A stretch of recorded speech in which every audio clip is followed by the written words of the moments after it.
Jadi dia butuh validasi dari gol dan assist yang lebih banyak ya. Di pertandingan melawan Crystal Palace, Declan Rice diberikan pujian yang besar ya. Karena memang betul performanya Rice ini sangat stabil dan sangat kalem. Bisa dibilang performanya sangat komplit bermain di posisi jangkar nomor 6. Dari segi possession, dia sangat kalem dan sangat stabil. Pastinya kualitas yang diperlukan ya sebagai pemain jangkar. Karena nomor 6 ini adalah pusat serangan Arsenal. Dan dari sentuhan, dia itu nggak menyia-nyiakan bola. Dengan satu sentuhan ataupun dua sentuhan, dia bisa melakukan umpan-umpan progresif ke depan. Pastinya dengan partisipasi yang tinggi dalam segi fase build-up ini, serangan-serangan Arsenal bisa lebih mengalir lagi. Dan dari segi defensif, tugas utamanya Declan Rice adalah mencoba marking Eberechi Eze ya, yang beroperasi di nomor 10 untuk Crystal Palace. Itu sudah jelas, Eberechi Eze adalah ancaman utamanya Crystal Palace ya. Kita bisa lihat seberapa tertariknya Manchester City untuk mendapatkan Eberechi Eze.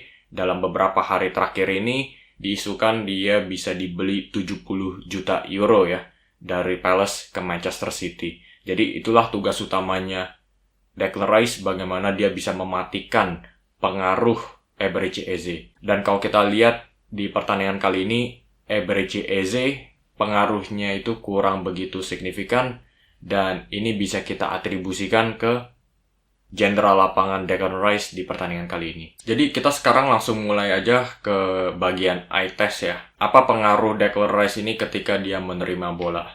Dan setelah gue nonton ulang pertandingan melawan Palace ini, gue bisa melihat ya kemampuan Declan Rice itu nggak cuma dari segi bertahan, tapi dari segi operan-operan dia sangat bagus, terutama dengan umpan-umpan progresif. Jadi seringkali di posisi nomor 6 ya ada banyak pemain jangkar itu mereka memilih operan-operan yang tergolong lebih aman ya. Jadi mereka itu lebih mengutamakan persentase operan-operan yang bisa diselesaikan. Tapi kalau gue lihat Declan Rice ini dia nggak memilih operan-operan yang aman aja, tapi dia memilih operan-operan yang lebih menusuk.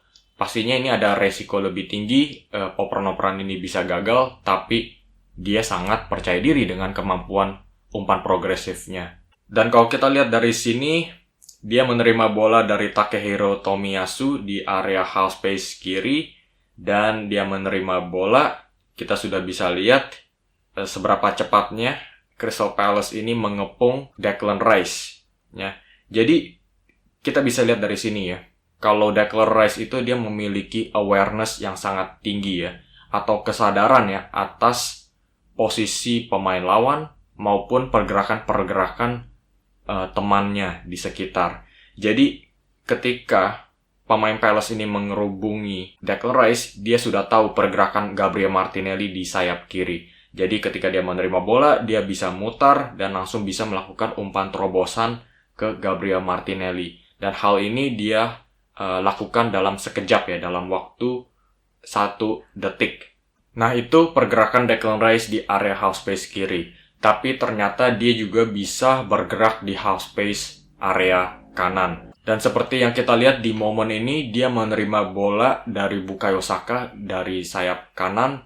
Dan bisa kita lihat ya, Eze yang juga melakukan marking ke Declan Rice, dia agak sedikit teledor. Dan Declan Rice pun juga sangat jeli ya, dalam melihat ada ruang ya di area half space kanan ini. Jadi kebantu juga ya dengan markingnya Eze yang kurang ketat. Ketika Rice sudah berada di posisi yang menjanjikan ini, dia juga melihat pergerakan Eddie Nketiah dan dia bisa langsung memberikan umpan kunci ke Eddie Nketiah. Dan yang gue bilang bisa diperbaiki ya dari Declan Rice di posisi-posisi seperti ini, dia memberikan operan ini setelah 2 sentuhan. Dan untungnya Mark Guehi masih belum menutup jalur operan tersebut. Karena kalau Declan Rice bisa memberikan umpan ini dengan 1 sentuhan, pastinya ini lebih baik ya, tidak memberikan Guehi kesempatan untuk menutup jalur tersebut. Tapi untungnya walaupun dengan 2 sentuhan, Gehi masih kurang cepat ya, reaksinya kurang cepat dalam menutup jalur operan tersebut, dan umpan bisa diteroboskan ke Eddie Nketiah yang akhirnya gagal menyelesaikan kesempatan tersebut. Kontribusi serangan Declan Rice nggak cuma sampai di sana saja. Dari sekilas kita bisa lihat ya, Declan Rice itu memang sangat cocok sebagai pemain jangkar murni ya, yang tugasnya mungkin lebih diutamakan adalah melapisi 4 back di belakang. Tapi kalau kita lihat ya, di sini Jordan Ayew menerima bola dan Declan Rice sangat cepat ya dalam melakukan tackle, dan bola bisa direbut oleh Arsenal di area lapangan Palace.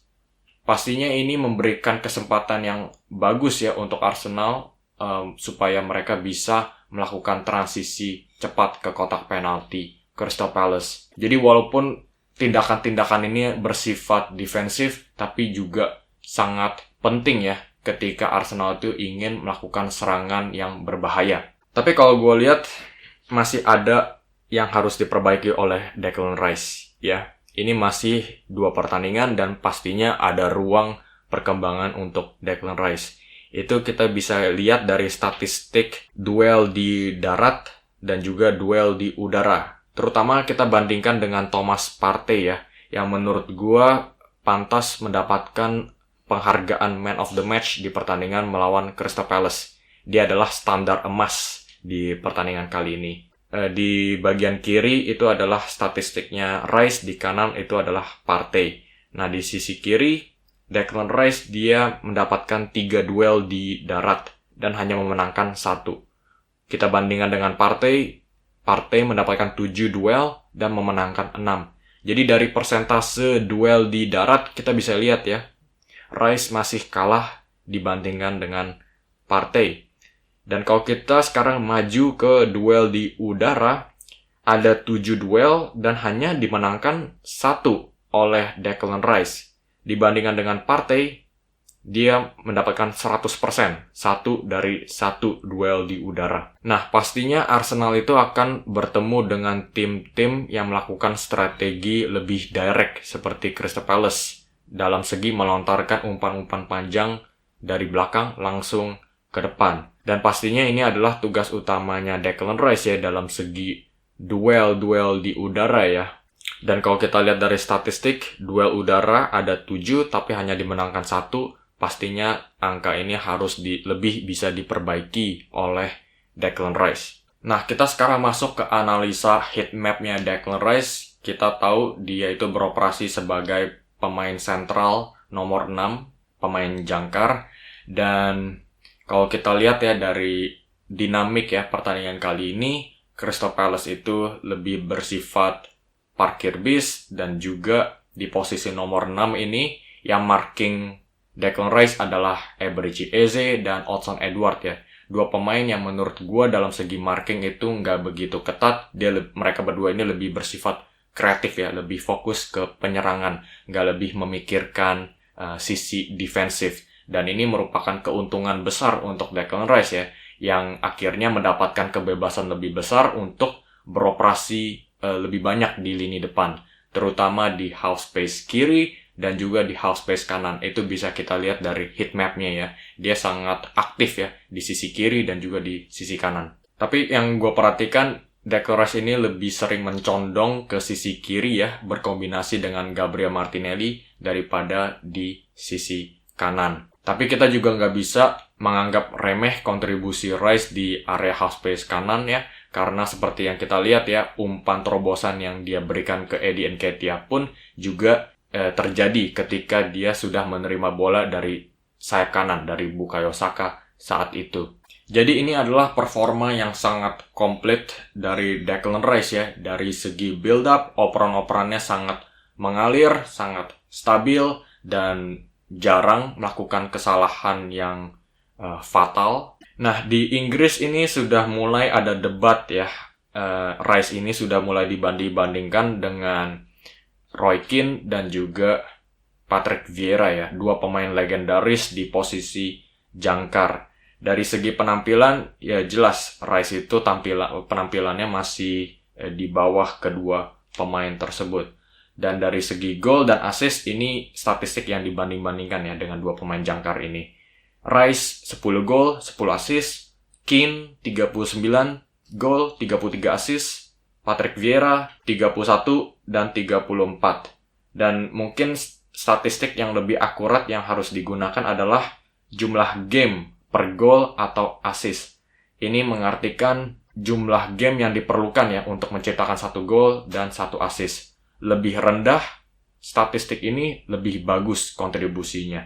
Dan kalau kita lihat Rice 10,3, Keane 5,1, Vieira 4,7. Setengahnya dari Declan Rice. Jadi ini pastinya statistik yang harus diperbaiki oleh Rice ya. Kalau dia ingin mendapatkan status yang sama dengan Keane dan Vieira. Dan sekarang dia itu sudah bermain di Arsenal ya. Dikelilingi dengan pemain-pemain yang pastinya jauh lebih berkualitas daripada di West Ham. Jadi dia itu butuh lebih banyak gol dan assist. Dan kalau kita lihat dari heat map sebelumnya ya, itu sudah bisa lihat ya seberapa aktifnya Rice ya dalam membantu penyerangan ya di half space kiri maupun di half space kanan. Jadi dia butuh validasi dari gol dan assist yang lebih banyak ya untuk mendapatkan status yang lebih besar. Dan kalau kita lihat dari pertandingan pertama di Premier League melawan Nottingham Forest, Rice juga sudah aktif masuk ke area kotak penalti dan juga sudah mendapatkan beberapa kesempatan emas. Ya, ada satu yang ditepis oleh Matt Turner dan juga ada satu yang kena sedikit